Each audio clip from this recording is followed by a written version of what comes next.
that you're dealing with. You walk into another clubhouse, let's say maybe Oakland, and Right. you don't know anybody over there. Right. And you're walking in with your guys. Mhm. You got Jeter, you got A-Rod, you got all these guys, and it's, listen, as again, I started as a young guy. It's a very empowering thing to know you have that kind of horsepower behind you.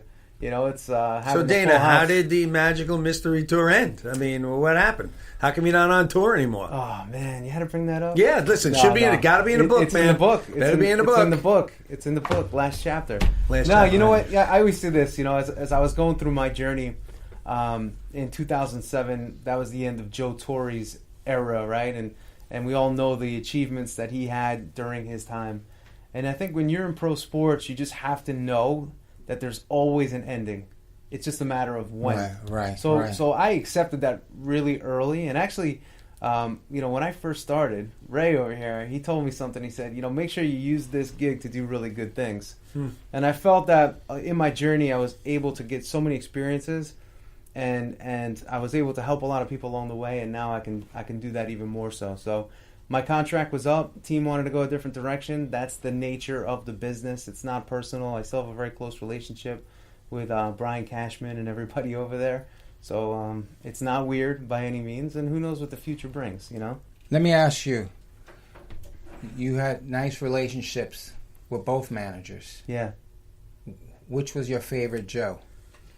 Oh, man. You know, it's a tough question because, I mean, I loved working out with Girardi, and I loved his intensity. Right. I think for me as a person, I related more, you know, coming from an Italian household and background to the old school Godfather nurturing of a Joe Torre. You know, So that means you have to kiss his butt a lot. No. I just, you know what it was? I love Sorry, the things Joe. that he used to do for us. Like as a staff, you know, when we were on the road, he'd always take us out to dinner. He'd pull out his own bottles of wine. We'd play games around the table. It was very very family oriented, and Girardi had different ways of expressing his self and bringing the management together, or the leaders of the team together. But both were great, but two totally different styles. So. Who did you like working for the best? Oh man, all tough questions.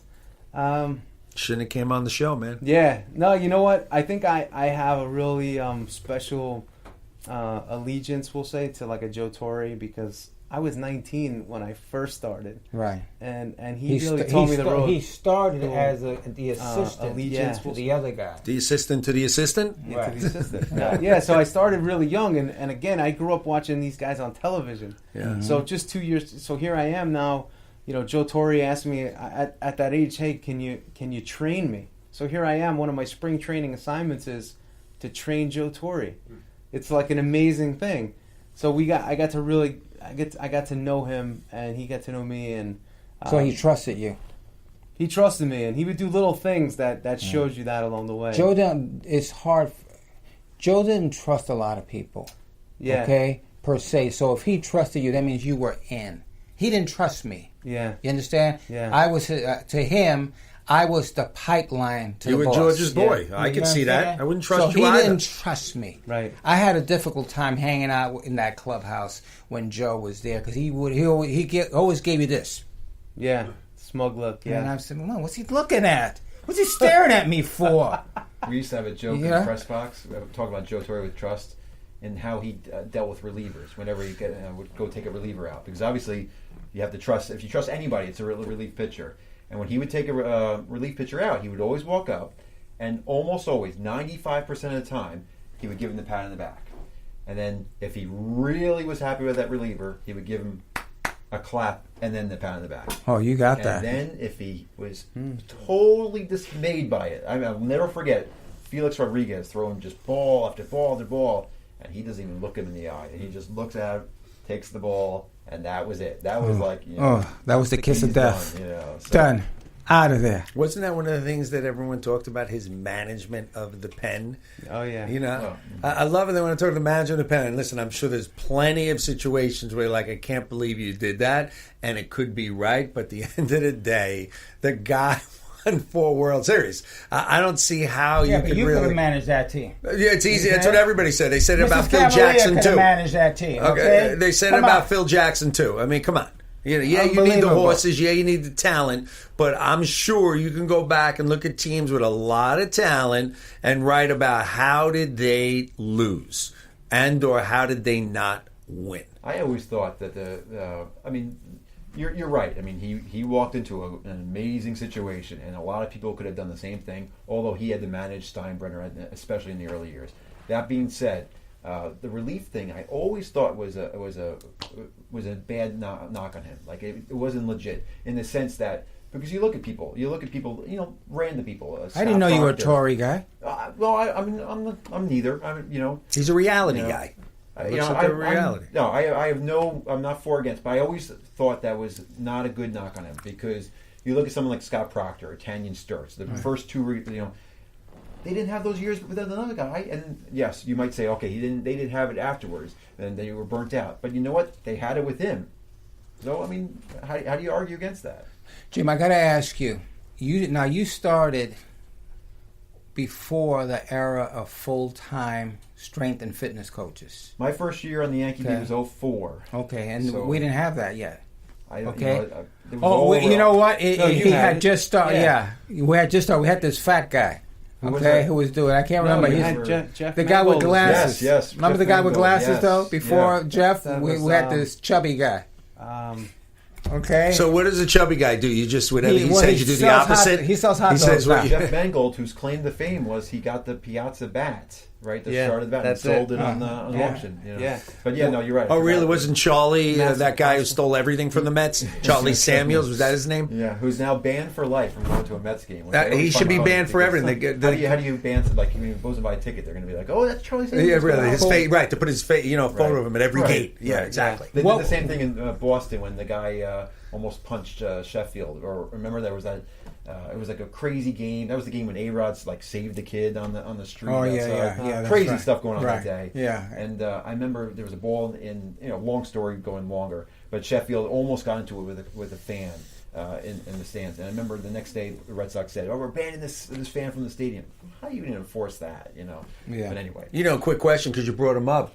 Sheffy belong in the Hall? He's got the numbers. I think so. It shouldn't be. If that's going to be based on steroids, how do you argue that his thing was he worked out with Bonds and the Balco thing, and he put this cream on his body and what? I believe Sheffield on that story. Sheffield was one of my favorite ones to talk to because you never knew what he was. Oh yeah, great, always. right? Right. I got to ask you. In going through the book, a lot of psychological stuff. How big is that in this? Huge. Tell me. Yeah, that's huge. For me, I always said, like, if you're going to be able to work on players, and I did a lot more than the strength and just the conditioning. I did a lot of, soft tissue work, the stretching, the massage, all that kind of stuff. So think about it. In order to do that to somebody, especially these high-level guys, they don't just let anybody in to do that kind of stuff. So you have to, again, it goes back to earning the trust. So a lot of my game is how do you kind of get in their head and kind of work with them and align with them, and so you can be that positive support. Because the teams, they do have sports psychologists, but if you think about it, I always thought about this, and I know the players did too. You have this sports psych guy, right? That you're going to go tell all your problems to. Well, who hires that guy? Right? Typically the organization, the GM. So they're going to want to know, all right, who's medicated, who needs what. So, I know that there's, rules to that as to what can be said. But if the GM is going to ask you what's going on, you're going to tell him. You want to keep your job. If you want to keep your job, it's just the way it works. So a lot of players, again, I was really big on, going to breakfast with a guy, taking him to lunch, but we would have great talks, and to get inside of the head of Mariano Rivera, to get inside of the head of Andy Pettit, that's a special place to be. That's Dana, where are we with women in training? Today, and I'm a firm believer, listen, I think I don't really care. If you can do the job, you're in. What I'm not into is just like here in New York with the firefighters. Like, they'll knock the test down. To me, that's bullshit. Okay, if you can't do the job, you don't do the job. You could do the job, you should have the job. Yeah. So in today's day, because you're talking about training and in the locker room, where are we with women being able to get equal opportunity to do the same job? Yeah, it's an interesting question, and I never really spoke about this publicly, and Jim, I'm sure you can maybe relate to this in some way, but early in my career, there weren't a lot of women in the clubhouse, and I gotta say, I found an interesting. It to be very interesting when you have guys changing, and you got women staring at them, even though that they're supposed to be there or allowed to be there. I know it made some guys feel uncomfortable. Did it make you feel uncomfortable? I didn't change around them that much, but it didn't make me feel that uncomfortable. But I can see it rattling some guys. I mean, you have some guys that are again more on the religious side, and I know that made them feel uncomfortable. But other than that, I don't really have that big of an issue with it. Again, I come from whether it's business or whether it's sport. If you're qualified to do the job and you're really good at it and you earn the spot, it's yours. I mean, you could be, it doesn't matter, male, female, black, white, Asian, whatever you are. It doesn't matter. If you are qualified and better than the person next to you, you should have the job. So, are there women in the training world? No, Right. not that I've seen. I know. And you bring it back thinking about Jim. And I love how everyone's in love with Strahan. He's the greatest thing in the world because we all realize Tiki had the first shot to be what Strahan's doing, and Tiki blew it for whatever reason. But let's not forget how Strahan treated that girl. That woman reporter, you remember this, Jim? He just totally disrespected her. I forget her name. I think her name was Lisa. I don't remember the last name. But Stray was not cool at all in that giant locker room to that woman when she came in. And I think it could have been more than once. I mean, I don't have all my facts, but I know that Stray was not nice to that girl at all. He actually had a reputation for being abrasive, period. And many reporters from that era are stunned that he became who he is, just because this was not, predictable for him. But I will say, in terms of Clubhouse, that was the thing I hated the most about the job, was because I didn't want to be there either. It's awkward, right? Yeah, everyone's standing there like, all right, what do I do with my hands? And and 90 whatever % of the time, I'm there because everyone else is there. Right. Yeah. And it's like, well, you're playing defense, as if like a fire's going to break out or something like that. Right. And it was just the epitome of like, I'm doing this because everyone says I have to be doing this, so I'm going to stand here and do nothing. And I remember it got somewhat better later on, but like 04, 05, I didn't have a phone. I had a cell phone that was like, I don't even know if I texted on it. So you just really were standing there, At least now you have an iPhone or whatever. I think I got a BlackBerry like. You didn't have those recorder things? Oh yeah, but I'm just talking about like passing the time. And I always thought it would have been better to just move everyone into like, now there's a whole room for media. Right. Yeah. Just funnel the players. Hey, listen, it's your obligation. So that way the media doesn't have to worry about missing anybody. It's saying, hey, who do you guys want to see tonight? And they all go in that room. They do what they have to do. And nobody's uncomfortable. Jim, my problem in today's game is I get that some guys don't speak the language, and I've told this to Negroni. Okay, so I'm cool. Why you got to point me out in front of everyone? Why not? You're on the show. I don't need an interpreter. You're the host. So, you have these guys, racist. and Spanish guys, Japanese guys, whatever they are. Okay? What about the Jewish guys?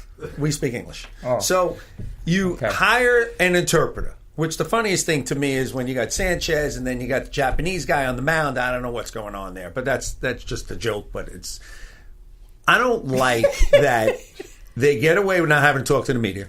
They really do. I mean, look at Cespedes. I mean, never talks to the media. He's your main guy. I don't talk to anybody. And then second, to me, I'd say, listen, I got no problem with giving you an interpreter. You got a year.